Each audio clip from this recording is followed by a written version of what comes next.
everyone. I am Lakshmi Panikar and today we'll be continuing with the topic of molecular basis of inheritance. So in the previous lecture we had spoken about the concept of nucleic acids, the different types of nucleic acids that are present, that is the DNA and RNA molecule. We had seen the entire chemical structure of the DNA molecule or deoxyribonucleic acid, the different components that are involved in it. In today's lecture, we will be discussing about the RNA molecule and its entire structure, the different types and the components that are involved in it.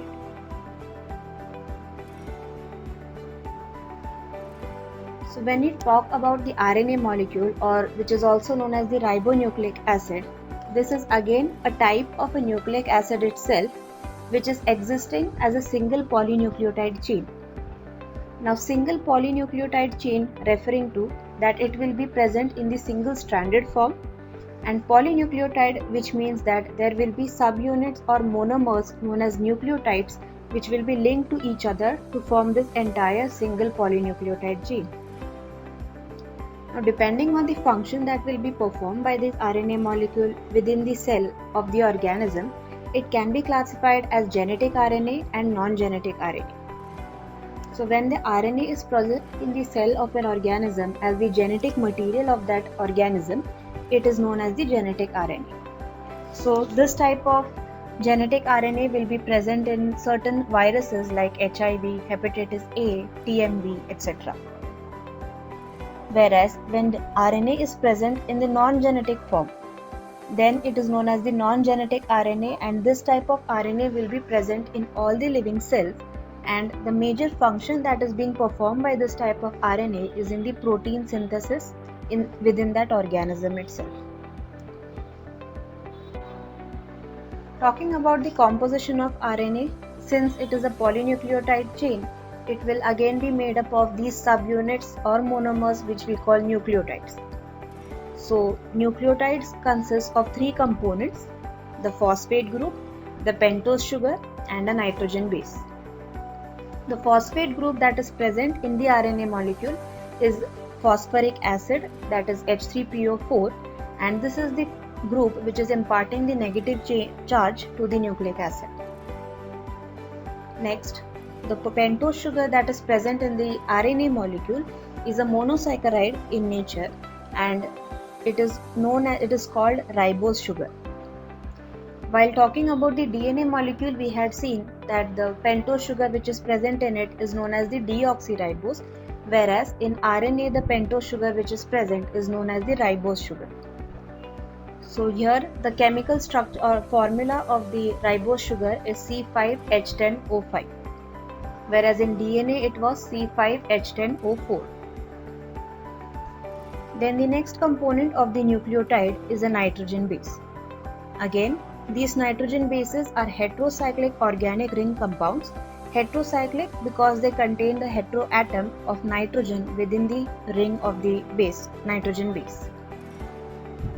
Now, depending on the structure of the nitrogen base, it can be divided into two types, the first being purines and the second one pyrimidines. So purines are double ring compounds, and these can also be further divided into two subtypes which are known as adenine and guanine. Similarly, pyrimidines are single ring compounds, and they can be divided into further two subtypes, that are cytosine and uracil. Now in DNA we had seen that the pyrimidines which are present, they are cytosine and thymine. So thymine gets replaced by uracil in the RNA molecule. So the main difference, if you consider, between the DNA and RNA molecule is that the pentose sugar which is present is ribose in RNA, and the pyrimidine bases are cytosine and uracil. Now since it is a polynucleotide chain, there will be attachment of the nucleotide molecules with each other to form the entire single stranded chain. So while the formation of this entire single stranded chain, the arrangement of the molecules are in such a way that the phosphate group or the phosphoric acid and the sugar molecules will be alternately arranged throughout the length of the RNA molecule. So the linking or the bond that is present between the phosphate group and the sugar molecules is known as the 3' to 5' phosphodiester bonds. Next, the sugar molecule will be attached to one of the nitrogen bases. So for this attachment also, or there will be a bond which will be present between the sugar molecule and the nitrogen bases, which is known as the beta glycosidic bond. So this bond will be existing between the first carbon of each sugar molecule, which will then in turn be attached to either the third nitrogen of a pyrimidine or the ninth nitrogen of a purine. The appearance of the entire single-stranded RNA molecule will usually be linear, but there are conditions wherein there will be formation of loops or helices within the single-stranded RNA molecule itself. So when this foldings or loop or helix formation is being seen, it is usually because there will be pairing between the complementary bases which come in proximity to each other. So accordingly, when such a folding is occurring within the single-stranded chain of the RNA molecule itself, it will be seen that triple hydrogen bonds will be formed between the nitrogen bases guanine and cytosine, and double hydrogen bonds will be formed between the nitrogen bases adenine and uracil. So due to these hydrogen bonds which are being formed between the complementary bases, that is the reason why this folding is being seen, or loop or helix formation can be seen at certain regions. So these hydrogen bonds will be providing a greater stability to the folded RNA molecule. Now talking about the types of non-genetic RNA that are present. The first one is known as the mRNA or the messenger RNA, or also known as the template RNA. The second type is rRNA or ribosomal RNA. And the third one is tRNA, sRNA or adapter molecule. Now why these specific names, we will be understanding it in more detail when we talk about the structure of these different types of RNA and also about the function that they perform in the organisms. So talking about the mRNA, this is produced on the DNA itself, which is present as a genetic material within the nucleus of the cell. So the synthesis of mRNA takes place on the DNA inside the nucleus of that particular cell through a process which is known as transcription. Once the mRNA has been synthesized within the nucleus of the cell, the next step what happens is, after the formation of the mRNA, it will then be transported to the cytoplasm of the cell. The function that the mRNA has to perform after it reaches the cytoplasm of the cell is of translation or of protein synthesis. So when you consider the entire cellular content of the cell, it has been seen that about 3 to 5% of the entire cellular content comprises of the entire RNA content of the cell comprises of mRNA. So structurally, if you look at the mRNA, it is a linear single-stranded structure and it has a molecular weight of about 5 lakh Daltons. Now this mRNA, it consists of information which is coded in the form of nitrogen-based triplets or groups of 3 nitrogen bases, which is known as the codons. This information has been obtained from the DNA molecule itself, which was present in the nucleus of the cell. This information has then been transferred into a code form or in an encrypted form through the process of transcription. So the coded form or the genetic information which is present on the mRNA will be in the form of triplets of nitrogen bases, which we also call as codons. So these codons are also known as the mRNA language or the genetic code or the cryptogram. Now these codons also have a specific function to perform. Each codon which is present on the mRNA codes for a specific amino acid only. Now when you consider the structure of the messenger RNA, it has a 5' end and it has a 3' end. So at the 5' end, there will be a start codon, also known as the initiation codon. and it always will be the nitrogen based triplet of AUG, that is adenine, uracil and guanine. So AUG forms the start codon which will be present in the 5' end of the messenger RNA. It acts as a signal for starting the initiation of the protein synthesis process. Now AUG also will be coding for a specific amino acid, that being the amino acid methionine in eukaryotic organisms, whereas in case of prokaryotic organisms it is N-formyl methionine. Now similarly, at the other end of the mRNA molecule or the 3' end of the mRNA molecule, there will be a stop codon which is present. Now these stop codon which will be present at the 3' end of the mRNA molecule, it will either be UAA or UAG or UGA. That is consisting of the nitrogen bases uracil adenine adenine or uracil adenine guanine or uracil guanine and adenine. Now these stop codons which are there, these are acting again as a signal to stop the process of protein synthesis or translation. So these codons, they do not code for any amino acid, and that is why these are also known as the nonsense codons.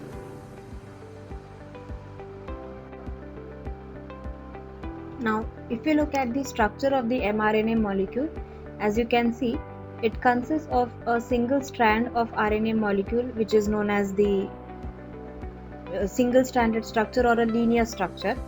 Then it consists of you can see groups of 3,3 nitrogen bases or triplets of nitrogen bases which are present along the entire length of the mRNA. So these are known as the codons which are present. The one which is present at the 5' end is known as the AUG or the initiation or start codon. The one which is present at the 3' end, that is the termination or stop codon. So it will either be UAA, UAG or UGA. Now depending on the amount of information that is present on this mRNA, it can either help in the synthesis of one single protein or at times more than one protein. So accordingly, it is named as monocistronic mRNA if it has information just for one protein. If it has information for more than one protein, then it is known as the polycistronic mRNA. So the reason why this mRNA is known as the messenger RNA is because its main function is to carry the information from the DNA, which is acting as a genetic material of the cell, to the cytoplasm, because on the basis of this information only the further protein synthesis will take place, which will further help the organism in carrying out its different physiological functions. So this message that has to be carried from the genetic material to the cytoplasm for its synthesis of proteins, that function is being performed by the mRNA. That is why the name messenger RNA. Now along with the other types of non-genetic RNA, that is tRNA, this messenger RNA will also play an important role in the process of translation during protein synthesis. The next type of non-genetic RNA which is present in the cells of the organisms are known as the rRNA or the ribosomal RNA. rRNA is also produced or synthesized on the DNA which is present inside the cell of the nucleus of the cell of an organism, acting as the genetic material. So rRNA will again be produced from the DNA by a process known as transcription. After the synthesis of ribosomal RNA, it will then be transported to the cytoplasm. In the cytoplasm, the ribosomal RNA combines or binds with specific ribosomal proteins that are present and then forms what we also call as the subunits of ribosomes. So accordingly, for prokaryotes, we have subunits of ribosomes called 30S and 50S subunits. And for the eukaryotic organisms, we have subunits of ribosomes called the 40S and 60S subunits of ribosomes. So this subunit of ribosomes are being formed by the ribosomal RNA that when it enters the cytoplasm and binds with specific ribosomal proteins present in the cytoplasm of the cell. Now the ribosomal RNA comprises of about 80% of the cell's total RNA content. And when you talk about the molecular weight of the ribosomal RNA, it ranges between 40,000 to 1 lakh Daltons. The appearance or the structure of the ribosomal RNA is such that it will be single-stranded. However, there are foldings that occur along the entire length of the single-stranded RNA, giving it the formation or appearance of looped or helix-like structures. Now talking about the main function of the ribosomal RNA is to help in the process of translation, which will be occurring in the cytoplasm of the cell, which eventually helps in the protein synthesis. So the rRNA or the ribosomal RNA performs the function of reading the codons or orienting the codons of the mRNA so that it can bind to the anticodons that will be brought by the next type of non-genetic RNA, that is the tRNA.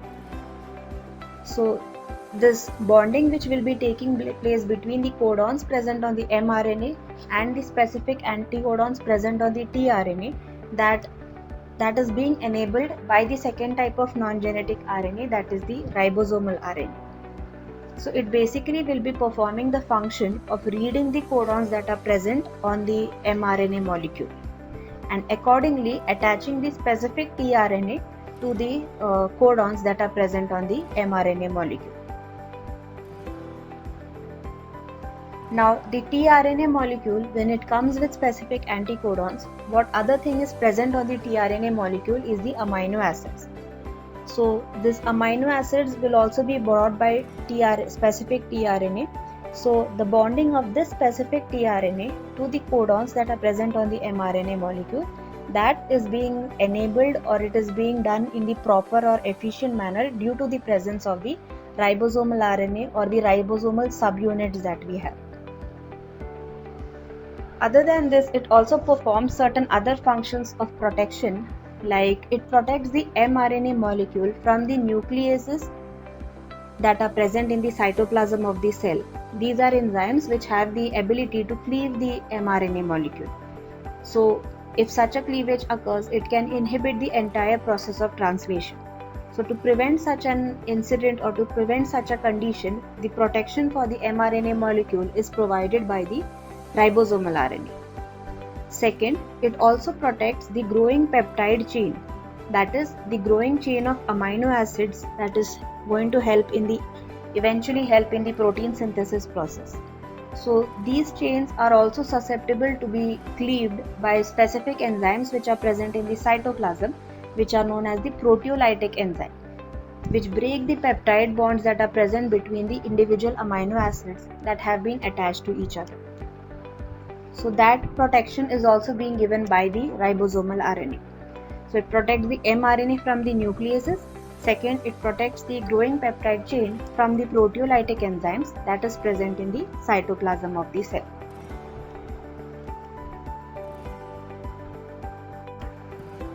Now, the third type of non-genetic RNA which is present inside the cell of an organism is known as the tRNA or the transfer RNA. This is also known as the adapter molecule.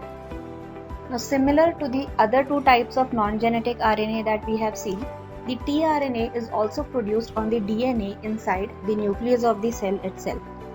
The process through which this synthesis of tRNA takes place is known as transcription.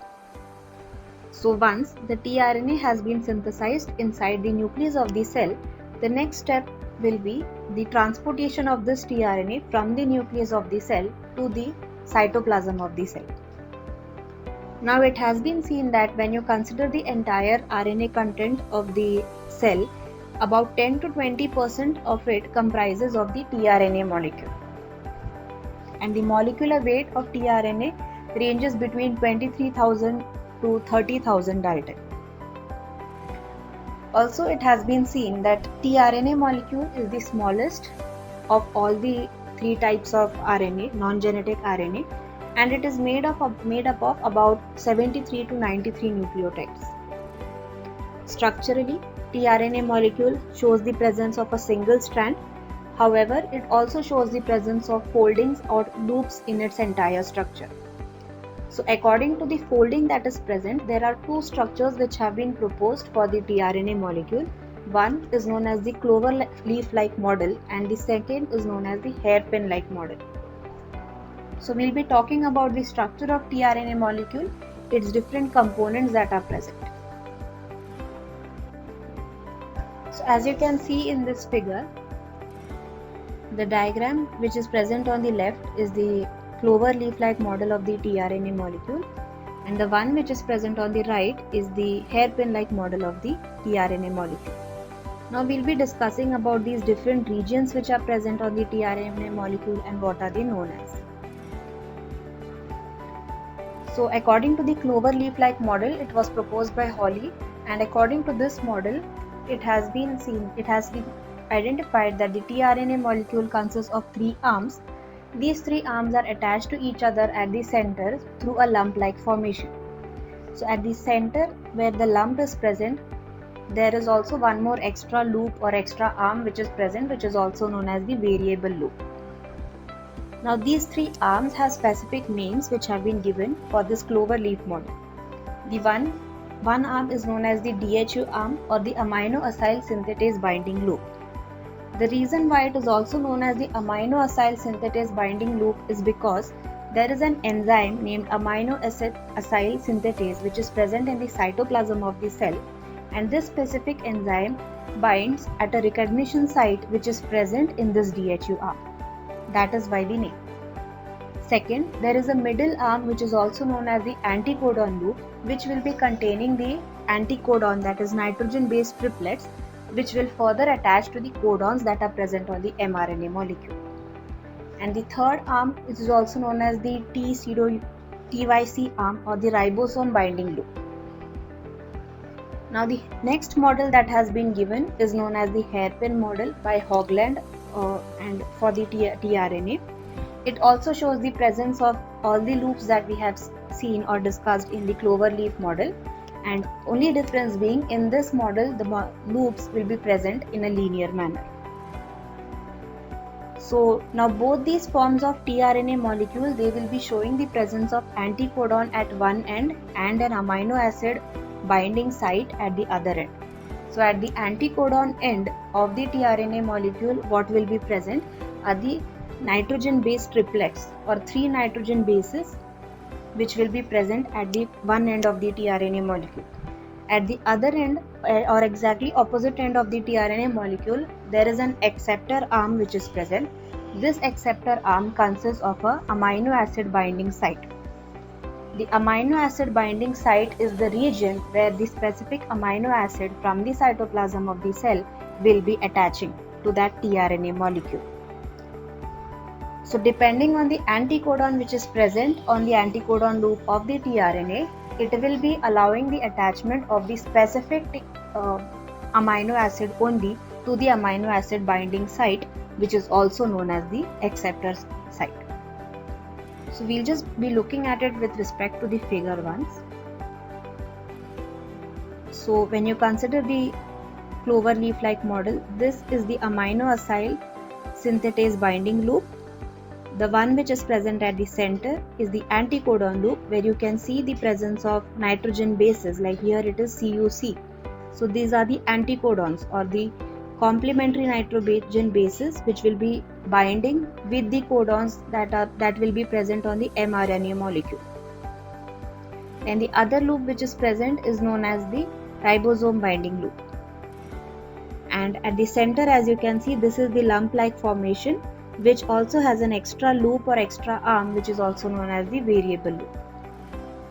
Now, similarly, when you consider the entire structure of the tRNA molecule, at one end there is the anticodon which are bound to the tRNA molecule, and at the exactly opposite end there is an amino acid which will be attached to the tRNA molecule.